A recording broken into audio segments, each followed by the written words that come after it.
berjumpa kembali dalam Sapaan Pagi Sekolah Kristen Dian Wacana. Tadi kita sudah memuji Tuhan dengan sebuah pujian, Yesus di dalam rumahku. Nah, sebelum kita mendengarkan firman Tuhan, mari anak-anak kita berdoa terlebih dahulu. Lipat tangan, tutup mata, mari kita berdoa. Tuhan Yesus, kami mengucap syukur Tuhan untuk pagi ini. Kami boleh dipertemukan kembali dalam Sapaan Pagi Sekolah Kristen Dian Wacana. Bapak, kami bersyukur kami boleh memuji Tuhan. Terlebih Tuhan, saat ini kami boleh bersama-sama merenungkan firman Tuhan. Tuhan memberkati renungan firman Tuhan pada pagi hari ini. Biarlah kami semua yang boleh mendengarkan, boleh diberkati dan boleh menjadi berkat bagi banyak orang. Terima kasih Tuhan Yesus. Kami berdoa, kami mengucap syukur di dalam satu nama Tuhan kami Yesus Kristus, Allah kami yang hidup. Amin. Nah, siapkan Alkitabnya. Kita akan membuka Alkitab kita di dalam Injil Matius. Injil Matius pasal 10 ayat 16. Injil Matius pasal 10 ayat 16. Boleh akan bacakan? Demikian firman Tuhan. Lihat, aku mengutus kamu seperti domba ke tengah-tengah serigala. Sebab itu, hendaklah kamu cerdik seperti ular dan tulus seperti merpati.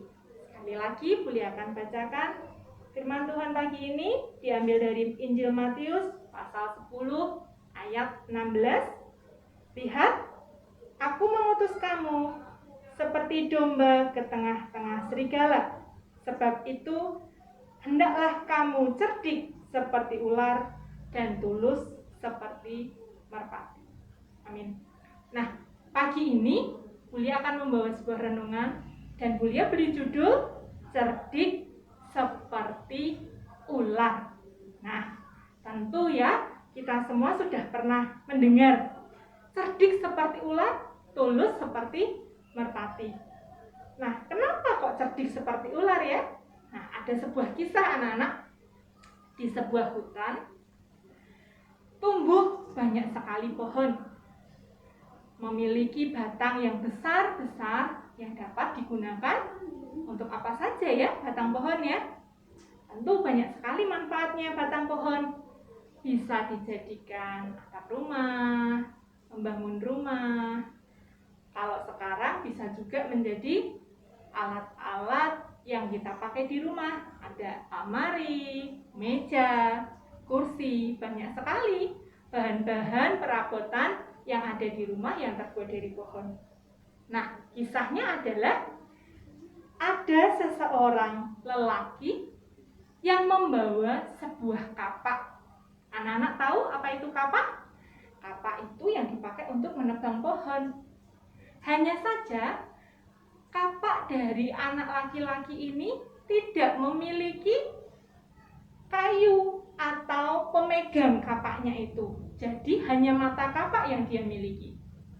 Nah, dia berjalan-jalan ke hutan dengan tujuan mencari batang kayu yang baik untuk dipasang di dalam kapaknya. Nah, dia berjalan ke sana kemari, dia melihat pohon mana ya yang paling baik, batang mana yang paling bagus dan kuat supaya aku bisa memasang di dalam kapak yang aku miliki. Nah, setelah berkeliling-keliling di hutan, anak lelaki ini melihat satu batang pohon yang besar dan kuat. Lalu anak lelaki ini berbicara, memohon izin meminta tolong.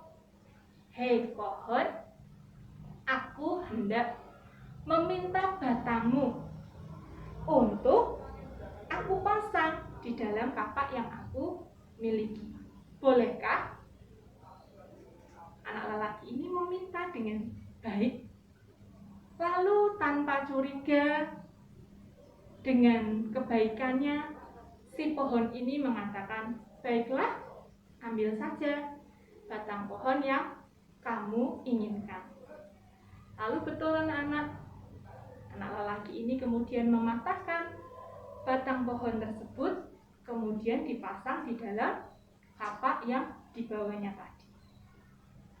Setelah batang kayu yang kuat dan kapaknya sudah terpasang, apa yang terjadi anak-anak? Anak lelaki ini kemudian mulai menebang pohon-pohon yang ada di hutan. 1 pohon dia tebang, 2 pohon dia tebang, 3 pohon dia tebang, dan ternyata banyak sekali pohon di hutan yang ditebang oleh anak lelaki ini. Nah, cerita ini apa maknanya anak-anak? Setelah anak lelaki ini mendapat pertolongan, bantuan dari si pohon yang baik hati tadi, ternyata anak lelaki ini menyalahgunakan kebaikan yang diberikan. Bukannya menjaga kelestarian hutan, tetapi justru menebang hutan dengan semena-mena dan tidak bertanggung jawab. Anak-anak dapat memahami cerita ini ketika kita memberikan bantuan, ketika kita memberi pertolongan. Itu adalah perbuatan yang baik. Tentu saja itu perbuatan yang baik. Hanya saja, ketika kita memberikan bantuan dan pertolongan, apakah bantuan kita akan membawa dampak yang positif bagi orang lain? Atau justru bantuan kita membawa dampak yang negatif bagi orang lain?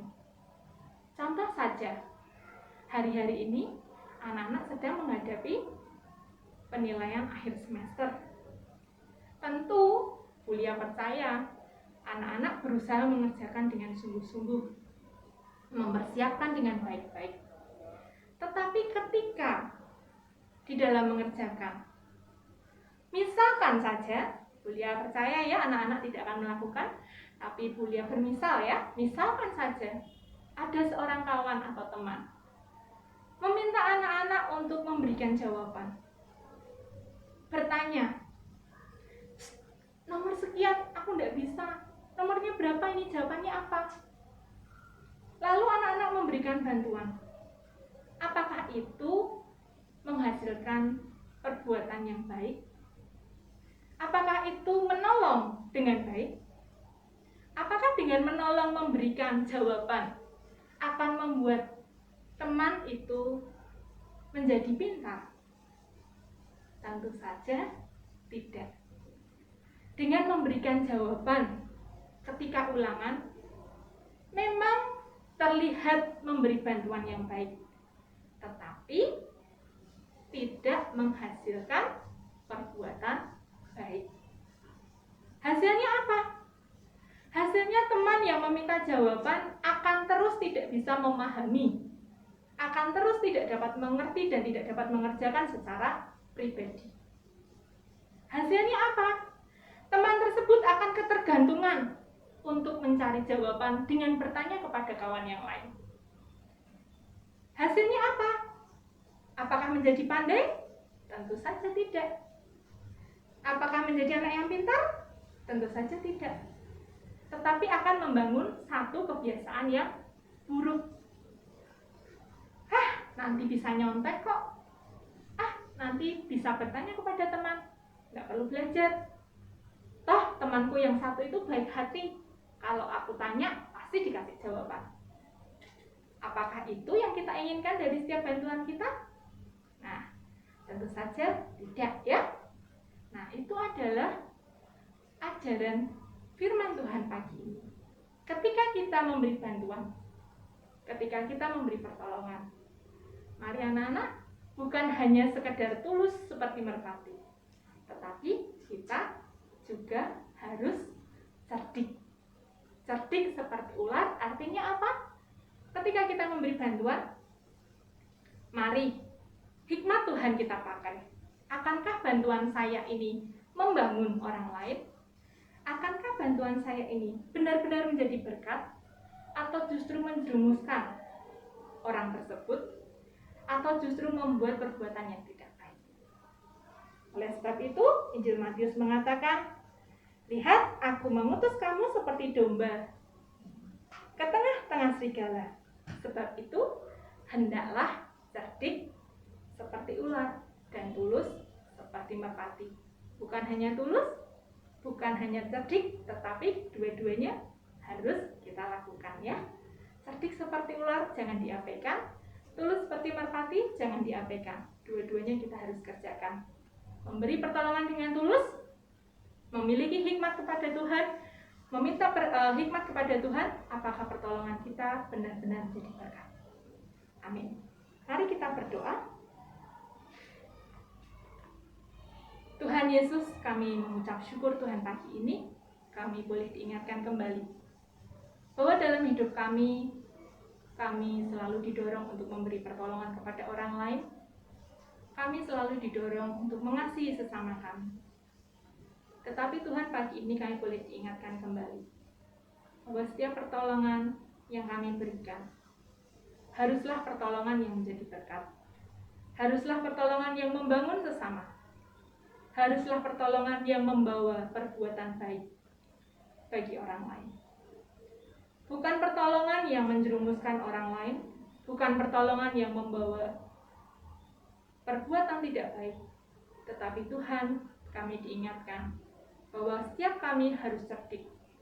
Cerdik seperti ular berarti memiliki hikmat ketika menolong orang lain, benar-benar menolong dengan tulus, benar-benar menolong dengan tujuan perbuatan yang baik, dan benar-benar menolong kepada orang yang membutuhkan untuk kemuliaan nama Tuhan.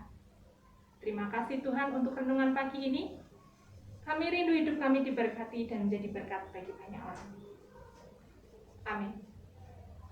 Baik anak-anak, kita akan merespon firman Tuhan dengan satu pujian. Firman Tuhan, ku dengar.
Baik anak-anak, mari kita berdoa sekali lagi. Doa Bapa kami, mari lipat tangan, tutup mata, kita berdoa.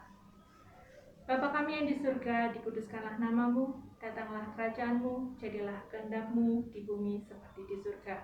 Berikanlah kami pada hari ini makanan kami yang secukupnya, dan ampunilah kami akan kesalahan kami, seperti kami juga mengampuni orang yang bersalah kepada kami. Dan janganlah membawa kami ke dalam pencobaan, tetapi lepaskanlah kami daripada yang jahat, karena Engkaulah yang mempunyai kerajaan, dan kuasa, dan kemuliaan, sampai selama-lamanya. Amin. Baik anak-anak, hari ini kita sudah mengikuti sapaan pagi Sekolah Kristen Dian Wacana. Anak-anak sudah memuji Tuhan, tadi juga sudah mendengarkan firman Tuhan, dan juga berdoa Bapa kami. Kiranya kita semua diberkati, dan kita semua boleh menjadi berkat. Sampai jumpa dalam sapaan pagi esok hari. Tuhan Yesus memberkati. Dadah.